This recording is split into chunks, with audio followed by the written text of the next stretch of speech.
क्या कर्ज के बोझ से थक चुके हैं? चलिए समझते हैं सच्ची फाइनेंशियल फ्रीडम का रास्ता। क्या ये कहानी जानी पहचानी लगती है?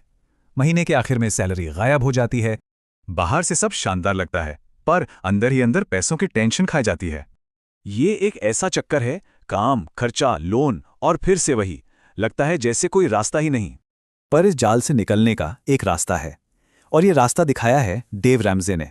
वो करोड़पति से दिवालिया हुए और फिर उन्होंने पैसों के असली नियम सीखे। उन्होंने समझा कि पैसा मैनेज करना 80% आदतों का खेल है और सिर्फ 20% हिसाब किताब।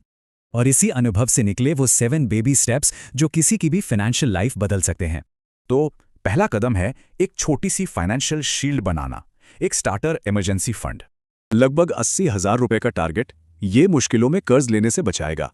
अब बारी है कर्ज से लड़ने की, जिसे रैमजे आज की गुलामी कहते हैं। इस मेथड में सबसे छोटे कर्ज पर पहले अटैक करते हैं ताकि एक जीत का मोमेंटम बने। जैसे ही छोटा लोन खत्म हो, उसका पैसा अगले लोन पर लगा दो। ये स्नोबॉल की तरह बढ़ता जाएगा। कर्ज खत्म, अब वक्त है एक मजबूत सेफ्टी नेट बनाने का। तो फर्क साफ है, ये सिर्फ एक छाता नहीं बल्कि एक मजबूत बंकर बनाने जैसा है। मतलब 3 से 6 महीने के खर्चों के बराबर पैसा। सोचिए कितनी टेंशन खत्म हो जाएगी। तो अब जब सुरक्षा पक्की हो गई है, तो चलिए दौलत बनाने की बात करते हैं। अपनी इनकम का 15% इन्वेस्ट करना और फिर कंपाउंडिंग का जादू अपना काम करेगा।